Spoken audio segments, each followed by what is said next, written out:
بسم اللہ الرحمن الرحیم۔ خواتین و حضرات، ٹی وی اور عذاب قبر، مرنے کے بعد کیا ہوگا اور دوزخ کے حالات کیسٹس کی بے پناہ مقبولیت اور کامیابی کے بعد سونک انٹرپرائزز اب پیش کرتے ہیں قیامت کب آئے گی۔ برادران اسلام، آج میں آپ کو رسول کریم حضرت محمد مصطفیٰ صلی اللہ علیہ وسلم کے ارشادات اور پیشن گوئیوں کی روشنی میں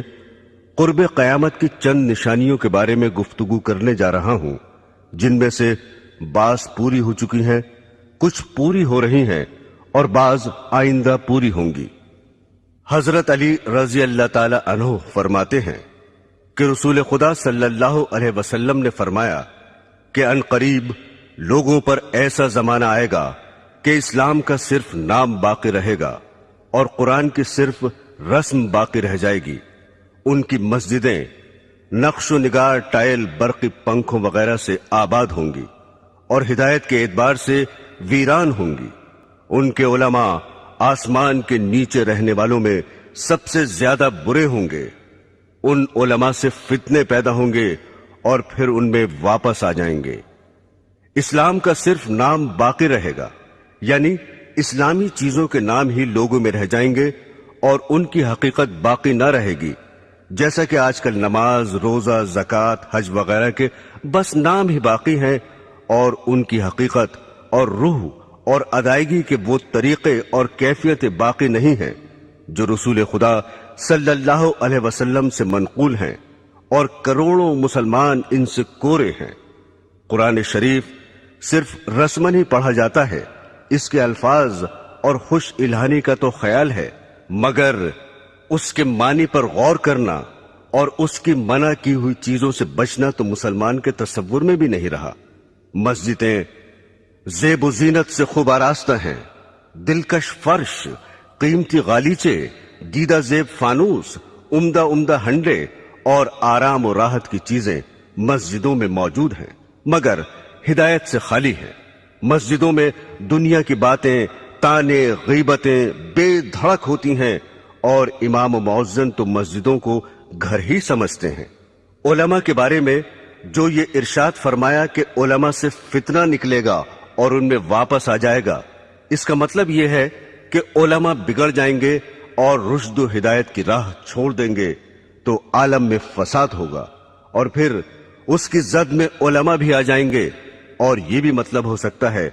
کہ علماء دنیا داروں اور ظالموں کی مدد کریں گے اور پیسے اینٹھنے کے لیے دنیا کی مرضی کے موافق مسئلے بتائیں گے، اور پھر دنیا دار ہی ان کا مزاج ٹھکانے لگا دیں گے۔ حضرات گرامی، دوسرے انسانوں کی طرح آج کل کے علماء بھی فکر آخرت سے خالی ہو گئے ہیں اور اس فانی زندگی کو اپنے علم کا مقصد بنا رکھا ہے۔ سیاسی لیڈر بننے، شہرت حاصل کرنے، روپیہ کمانے جوڑنے کی دھن میں سرگردہ ہیں، اور موجودہ زمانے کے علماء میں خال خال ہی ایسے ہیں جو اسلام کی تبلیغ کرتے ہوں، ورنہ آج تو علماء کی یہ حالت ہو گئی ہے کہ جلسوں میں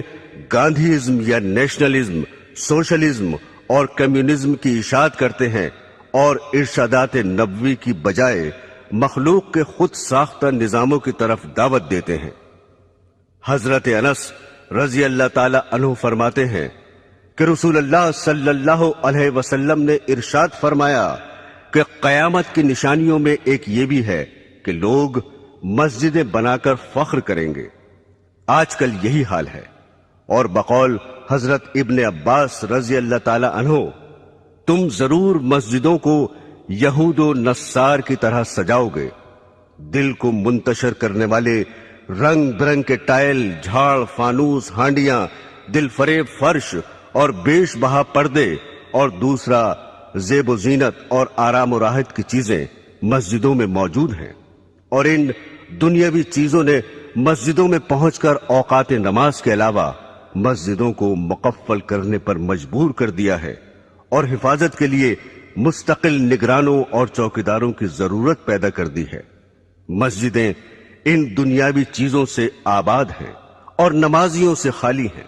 جو نمازی ہیں وہ مسجدوں میں دنیا کی باتوں میں مشغول رہتے ہیں، مسجدوں میں نہ تعلیمی حلقے ہیں، نہ دینی مشورے ہیں، نہ ذکر و تلاوت سے آباد ہیں، حالانکہ مسجد رسول اکرم صلی اللہ علیہ وسلم اور حضرات خلفائے راشدین کے زمانے میں دین اور دینیات کی ترقی کے کاموں میں اور اس سے متعلق مشوروں کا مرکز تھی۔ ایک روایت میں ہے کہ جب تم اپنی مسجد کو سجانے لگو اور قرآنوں کو دیدہ زیب بنانے لگو تو سمجھ لو تمہاری ہلاکت کا وقت قریب ہے۔ حضور صلی اللہ علیہ وسلم نے ارشاد فرمایا کہ ایک زمانے میں ایسے لوگ ہوں گے جن کی دنیاوی باتیں ان کی مسجدوں میں ہوا کریں گی، تم ان کے پاس نہ بیٹھنا کیونکہ خدا کو ان کی کوئی ضرورت نہیں ہے۔ حضرت انس رضی اللہ تعالی عنہ فرماتے ہیں کہ رسول خدا صلی اللہ علیہ وسلم نے ارشاد فرمایا کہ لوگوں پر ایک ایسا زمانہ آئے گا کہ دین پر جمنے والا ان میں ایسا ہوگا جیسے ہاتھ میں چنگاری پکڑنے والا ہو۔ یہ زمانہ اس وقت موجود ہے کیونکہ ہر طرف بددینی اور بے حیائی اور فحشکاری کی فضا ہے، سرکشی کا ماحول ہے۔ اول تو دیندار رہے ہی نہیں، اور اگر کوئی دین پر عمل کرنا چاہتا ہے تو اہل ملک، اہل وطن، عزیز و اقربا آڑے آ جاتے ہیں۔ بیوی کہتی ہے کہ تنخواہ میں میرا پورا نہیں پڑتا، دنیا رشوت لے رہی ہے، تم بڑے پرہیزگار بنے ہوئے ہو۔ ہم عمر مذاق اڑا رہے ہیں کہ داڑھی رکھ کر ملا بن گئے، جھاڑ سا لگائے پھر رہے ہو، ریل میں یا لاری میں سفر کر رہے ہیں اور ایک شخص نماز پڑھنا چاہتا ہے مگر اس کے لیے نہ ریل ٹھہر سکتی ہے نہ لاری رک سکتی ہے، لیکن اگر کسی کو کچھ دنیاوی نقصان ہو جائے تو سب ہمدردی کے لیے حاضر ہیں۔ آج کل دینداری اختیار کرنا ساری دنیا سے لڑائی مول لینے کے مترادف ہے۔ دین کا درد پیدا کرنے اور بددینی کی فضا میں نکلنے کی قوت حاصل کرنے کے لیے خانقاہوں اور دینداروں کی مجلسوں میں شرکت کرنا بہت ہی ضروری ہے۔ جب انسان بددینی کے ماحول سے معصیت اختیار کر سکتا ہے تو دینداری کی فضا میں پہنچ کر نیک بھی بن سکتا ہے۔ اگر کسی وجہ سے دینداروں سے دور ہو تو بد دینوں سے بھی دور رہے۔ اسی حقیقت کے پیش نظر رسول خدا صلی اللہ علیہ وسلم نے ارشاد فرمایا کہ ان قریب ایسا ہوگا کہ مسلمان کا بہترین مال چند بکریاں ہوں گی جنہیں لے کر پہاڑ کی چوٹیوں اور جنگلوں میں چلا جائے گا، اور اس صورت سے اپنا دین بچانے کے لیے فتنوں سے بھاگے گا۔ ایک اور حدیث میں ہے کہ رسول خدا صلی اللہ علیہ وسلم نے ارشاد فرمایا کہ ان قریب فتنے پیدا ہوں گے، اس وقت بیٹھا ہوا کھڑے ہوئے سے بہتر ہوگا، کیونکہ بیٹھا ہوا شخص بنسبت کھڑے ہوئے شخص کے فتنے سے دور ہوگا، اور کھڑا ہوا چلنے سے بہتر ہوگا، اور چلنے والا دوڑنے والے سے بہتر ہوگا۔ جو شخص فتنوں کی طرف نظر اٹھا کر دیکھے گا فتنے اسے اچک لیں گے۔ فتنے کے وقت عبادت خداوندی میں مشغول ہونا بہت زیادہ فضیلت رکھتا ہے۔ رسول خدا صلی اللہ علیہ وسلم نے ارشاد فرمایا کہ قتل کے زمانے میں عبادت کرنا میری طرف ہجرت کرنے کے برابر ہے۔ میرے دینی بہنوں اور بھائیوں، حضرت ثوبان رضی اللہ تعالی عنہ فرماتے ہیں کہ ایک مرتبہ رسول خدا صلی اللہ علیہ وسلم نے ارشاد فرمایا کہ ایک ایسا زمانہ آنے والا ہے کہ کفر و باطل کی جماعتیں تمہیں ختم کرنے کے لیے آپس میں ایک دوسرے کو اس طرح بلا کر جمع کر لیں گے جیسے کھانے والے ایک دوسرے کو بلا کر پیالے کے آس پاس جمع ہو جاتے ہیں۔ یہ سن کر ایک صاحب نے سوال کیا، کیا ہم اس روز کم ہوں گے؟ آپ نے فرمایا، نہیں، بلکہ تم اس روز تعداد میں بہت ہوگے، لیکن گھاس کے ان تنکوں کی طرح ہوگے جنہیں پانی کا سیلاب بہا کر لے جاتا ہے۔ پھر ارشاد فرمایا، خدا ضرور ضرور تمہارے دشمنوں کے دل سے تمہارا روب نکال دے گا، اور یقیناً وہ تمہارے دلوں میں کاہلی اور سستی ڈال دے گا۔ ایک صاحب نے عرض کیا، سستی کا کیا سبب ہوگا؟ اس پر آپ نے ارشاد فرمایا کہ دنیا یعنی مال و دولت سے محبت کرنے لگو گے اور موت کو مکروہ سمجھو گے۔ برسوں سے یہ پیشن گوئی حرف بحرف صادق ہو رہی ہے، اور مسلمان آج اپنی اس حالت زار کو اپنی آنکھوں سے دیکھ رہے ہیں کہ کوئی قوم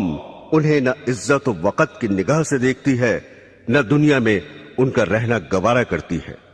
ایک وہ بھی زمانہ تھا کہ دوسری قومیں اپنے اوپر مسلمانوں کو حکمراں دیکھنا چاہتی تھیں۔ ایک دور یہ ہے کہ غیر مسلم اقوام مسلمان کو اپنی قلم رو میں رکھنا بھی پسند نہیں کرتی۔ تمام دنیا کے مسلمان ایک ہی وقت میں ایک دم ختم ہو جائیں، یہ تو ہرگز کبھی نہیں ہوگا، جیسا کہ پہلے پیشن گوئی گزر چکی ہے۔ البتہ ایسے واقعات گزر چکے ہیں کہ کسی ملک میں جہاں مسلمان خود حکمراں تھے، انقلاب کے بعد وہ وہاں سے جان بچا کر بھی نہ جا سکے۔ اسپین اس کی زندہ اور مشہور مثال ہے۔ مسلمانوں کو آج ذلت و خواری کا منہ کیوں دیکھنا پڑ رہا ہے، اور کروڑوں کی تعداد میں ہوتے ہوئے بھی کیوں غیروں کی طرف تک رہے ہیں؟ اس کا جواب خود ہادی عالم صلی اللہ علیہ وسلم کے ارشاد میں موجود ہے کہ دنیا کی محبت اور موت کے خوف کے باعث یہ حال ہو رہا ہے۔ جب مسلمان دنیا کو محبوب نہ سمجھتے تھے اور جنت کے مقابلے میں جو موت کے بغیر نہیں مل سکتی، دنیا کی زندگی ان کی نظروں میں کچھ بھی حقیقت نہ رکھتی تھی، اس لیے وہ موت سے ڈرتے نہ تھے۔ حالانکہ تعداد میں کم تھے، لیکن دوسری قوموں پر حکمراں رہے اور اللہ کی راہ میں جہاد کر کے غیروں کے دلوں تک پر حکومت کرنے لگے۔ آج بھی جو ہمارا حال ہے ہم اسے خود بدل سکتے ہیں، بشرطے کہ پچھلے مسلمانوں کی طرح دنیا کو ذلیل اور موت کو عزیز از جان سمجھنے لگے، ورنہ ذلت اور بڑھتی ہی رہے گی۔ حضرات گرامی، حضرت ابو ہریرہ رضی اللہ تعالی عنہ فرماتے ہیں کہ رسول خدا صلی اللہ علیہ وسلم نے ارشاد فرمایا کہ قیامت کی نشانیوں میں سے یہ بھی ہے کہ علم اٹھ جائے گا، جہالت بہت بڑھ جائے گی، زنا کی کثرت ہوگی، شراب بہت پی جائے گی، مرد کم ہو جائیں گے، عورتیں اس قدر زیادہ ہو جائیں گی کہ 50 عورتوں کی خبرگیری کے لیے ایک ہی مرد ہوگا۔ اس حدیث میں جو کچھ ارشاد فرمایا ہے اس وقت ہو بہو ہو رہا ہے۔ البتہ عورتوں کی ابھی اتنی زیادتی نہیں ہوئی جتنی اس حدیث میں درج ہے، مگر یورپ کی جنگیں ان قریب ہی اس پیشن گوئی کو سچا کر دکھانے والی ہیں۔ حضرت انس رضی اللہ تعالی عنہ فرماتے ہیں کہ رسول خدا صلی اللہ علیہ وسلم نے ارشاد فرمایا کہ قیامت اس وقت تک قائم نہ ہوگی جب تک کہ وقت جلدی جلدی نہ گزرنے لگے۔ پھر اس کی تشریح فرمائی کہ 1 سال 1 ماہ کے برابر ہوگا، اور 1 ماہ 1 ہفتے کے برابر ہوگا، اور 1 ہفتہ 1 دن کے برابر ہوگا، اور 1 دن 1 گھڑی کے برابر ہوگا، اور 1 گھڑی ایسے گزر جائے گی جس طرح آگ کا شعلہ یکایک بھڑک کر ختم ہو جاتا ہے۔ برادران اسلام، قرب قیامت کی نشانیوں میں سے یہ بھی ہے کہ سود عام ہوگا اور حلال و حرام کا خیال نہ کیا جائے گا۔ حضرت ابو ہریرہ رضی اللہ تعالی عنہ فرماتے ہیں کہ رسول خدا صلی اللہ علیہ وسلم نے ارشاد فرمایا کہ لوگوں پر ایک ایسا زمانہ آئے گا کہ انسان یہ پرواہ نہ کرے گا کہ اس نے حلال حاصل کیا یا حرام لیا۔ بعض لوگ کہہ دیتے ہیں آج کل حلال تو ملتا ہی نہیں، لیکن یہ سمجھنا کہ حلال آج کل ملتا ہی نہیں نفس کا دھوکہ ہے، چونکہ حلال کا دھیان رکھنے کی وجہ سے انسان قیود و حدود میں بندھ جاتا ہے، اور بقول حضرت سفیان ثوری رحمت اللہ علیہ حلال میں فضول خرچی کی گنجائش نہیں ہوتی اور عیش و مستی کی زندگی گزارنے کا موقع نہیں ملتا، اس لیے نفس یہ تعویل سمجھاتا ہے کہ آج کل حلال تو ملتا ہی نہیں، لہذا حرام حلال کا خیال فضول ہے۔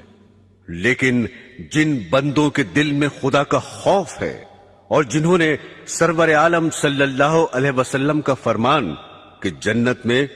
وہ گوشت داخل نہ ہوگا جو حرام سے بڑھا ہو، جو گوشت حرام سے بڑھا ہو دوزخ اس کی زیادہ مستحق ہوگی۔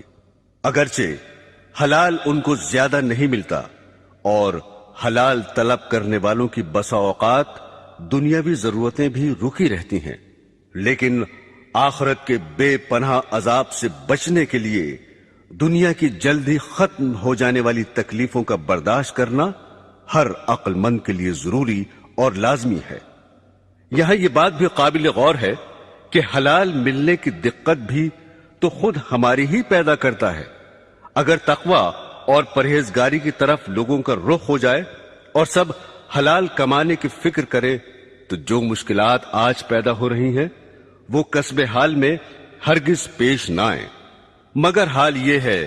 کہ جو دیندار اور پرہیزگار سمجھے جاتے ہیں، برس ہا برس کے نمازی ہیں، وہ بھی کمانے کے سلسلے میں مفتی صاحب کی خدمت میں یہ معلوم کرنے کے لیے نہیں پہنچتے کہ میں یہ تجارت کرنا چاہتا ہوں یا فلاں محکمے میں مجھے ملازمت مل رہی ہے، یہ جائز ہے یا ناجائز، حالانکہ شریعت میں ہر محکمے اور ہر معاملے کے احکام موجود ہیں۔ حضرت موسیٰ علیہ السلام کی شریعت کے ساتھ یہود کا یہی معاملہ تھا کہ بعض پر عمل کرتے اور بعض کو پس پشت ڈال رکھا تھا۔ اس حقیقت کو خداوند قدوس نے یوں ارشاد فرمایا ہے، کیا خدا کی کتاب کے ایک حصے پر تمہارا ایمان ہے اور تم اسی کتاب کے کچھ حصوں کا انکار کرتے ہو؟ رسول اللہ صلی اللہ علیہ وسلم نے ارشاد فرمایا کہ لوگوں پر ضرور ایک ایسا دور آئے گا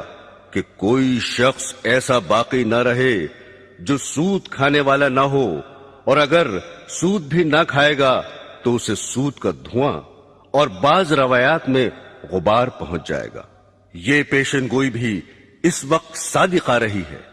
بینکوں سے تعلق رکھنے والوں اور بینک کے ذریعے کاروبار چلانے والوں کو اور پھر ان سے شرکت یا ملازمت کے ذریعے روپیہ حاصل کرنے والوں کو شمار کر لو، پھر دیکھو کہ سود سے یا اس کے اثر سے کون بچ رہا ہے۔ برادران اسلام،